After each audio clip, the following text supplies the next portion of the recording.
Anyway, here with the very latest is House Judiciary Committee Chairman Jim Jordan. Congressman, sorry to ask the selfish question first, but I feel my privacy has already been invaded. It's why I've not had an email account for years and years and years, because, it seems like, the government's perfectly fine releasing my private text messages with Paul Manafort, my private text messages with people that work for the government, my private text messages on January 6th. So I don't really have privacy. How are they trying to? They were censoring me. Our government was involved in this. Do I have any recourse for this? Legal recourse? We've introduced legislation, Senator Paul and I, that would give you some recourse and would hold these people accountable. So that's a legislative remedy that we're pursuing.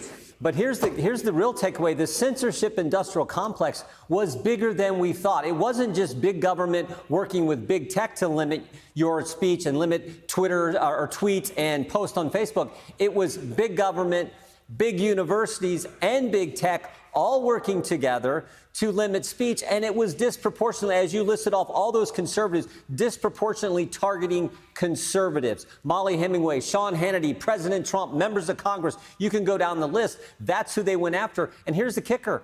It was all true stuff. Or some cases it was satire. It was a joke. But it was all true. And yet they went after it in this organized fashion where they limited how the reach it would have, the visibility filtering they did, and they took things down. That's how egregious this was.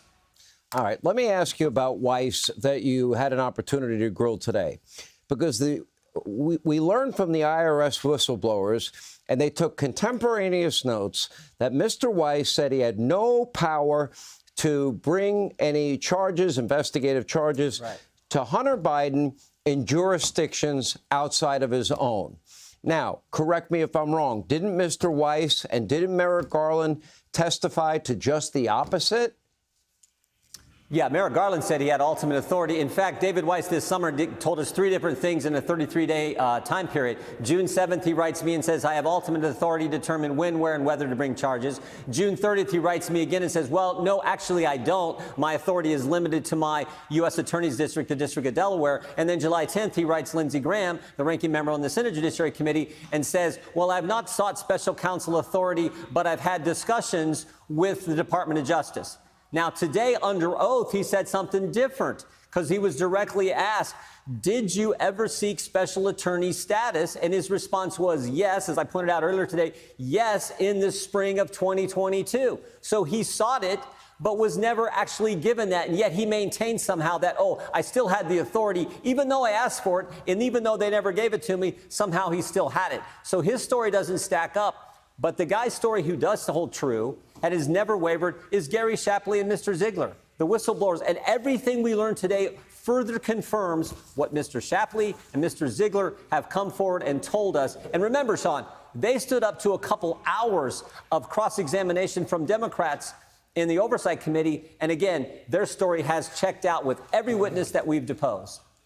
Okay, so that means that before Congress, one side lied and one side told the truth. Both sides can't be telling the truth. Now, I tend to believe the whistleblowers, the ones that took contemporaneous notes, and I tend not to believe the people that we know that have been active and involved in protecting all things Biden family.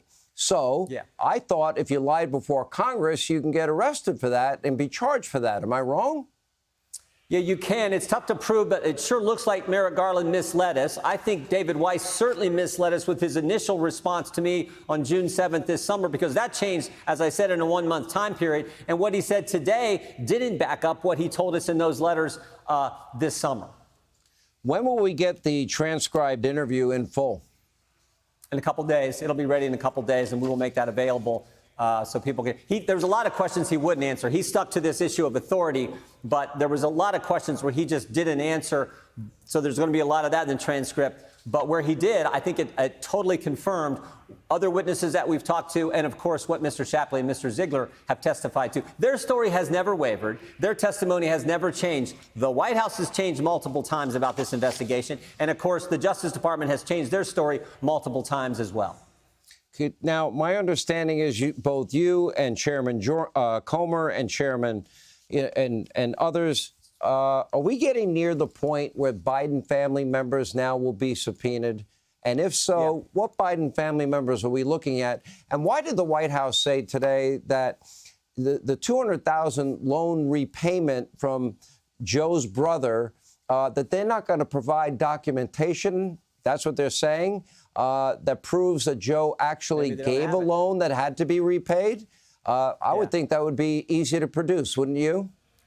You would think so. Maybe they don't have it. Who knows why they're doing that? But that's consistent with the White House. So there are a number of people we want to talk to. We want to talk to Hunter Biden's other business partners, Wab Walker, Mr. Sherwin. We want to talk to them. We want to talk to James Biden, Hunter Biden. We want to talk to the guy who stepped forward and paid Hunter Biden's taxes, just, out of the goodness of his heart, stepped forward and paid several $1 million in taxes that Hunter Biden owed. We want to talk to that individual. We want to talk to some of the folks who bought Hunter Biden's art. We think that's important for us to get into. So those subpoenas will be coming. Some of those will start, I believe, as early as Wednesday, Thursday of this week. Do you have any doubt that Joe Biden was active in these business deals? Do you have any doubt that Joe Biden lied about what he knew? Do you have any doubt that Joe Biden himself benefited financially? Do you have any doubt that Joe Biden took specific actions when he was vice president that benefited his family members, which would be the very definition of the bribery statute in this country?